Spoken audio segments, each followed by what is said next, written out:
Okay, so now we're going to do the Euler function. Basically, it's this symbol, and it will have a number inside this bracket. So we have to find out what numbers between these two have prime numbers. They are distinct with each other. Okay? So how do you find this out? We have to multiply this by two different numbers. So for example, here we have 7 times 11. These are both prime numbers. They both have to be prime numbers in order for this to find an answer. So what we have to do, the function is, we get these two numbers, 7 and 11. We minus 1 from each side, and then we times these two with each other. So for example, this is going to be 6 times 10. So the answer of this is 60. So this is just a simple way to solve it. Of course, there are times we have numbers in front over here. We do have numbers here as well. We can imagine that we have 1. So 1 to the power of 1, we minus this by 1 as well. Okay, but we'll talk about that in another example. So that was the first example. Another example we have, which is a bit more complex, is finding the Euler function of the number 10,000. All right, this is not just one number. As I said, it has to be prime. So what we do here, we do two numbers. Let's put 5 and 2,000. So 5 is a prime number. We don't need to touch that. Then we can do the same 5 times 400.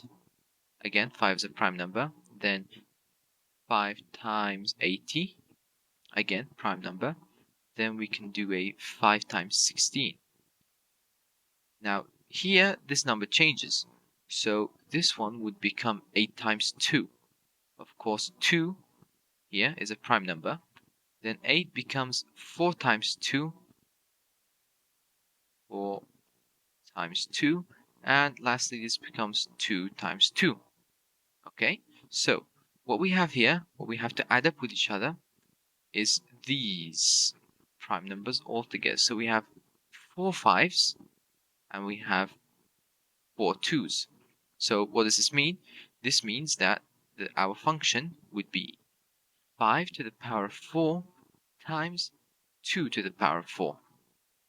Okay? So as we said before, we didn't have powers on the others. We just had these numbers. So we just did 5 minus 1 times 2 minus 1. We do the same thing here, of course. So I do the normal 5 minus 4. 5 minus 1. Okay. And times the usual 2 minus 1. But because we have numbers with exponentials, in this case, we have to put the same number here and the same power, but we minus the power this time. Okay, same thing here.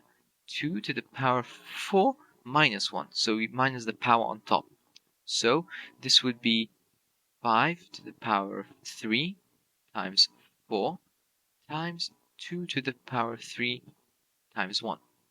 Then 5 to the power of 5 times 5 is 25, times 5 is 125 times 4 times, and 2 times 2 times 2 is 8. So this is going to be 500 times 8, and our final answer is 4,000. So this is going to be officially our final answer.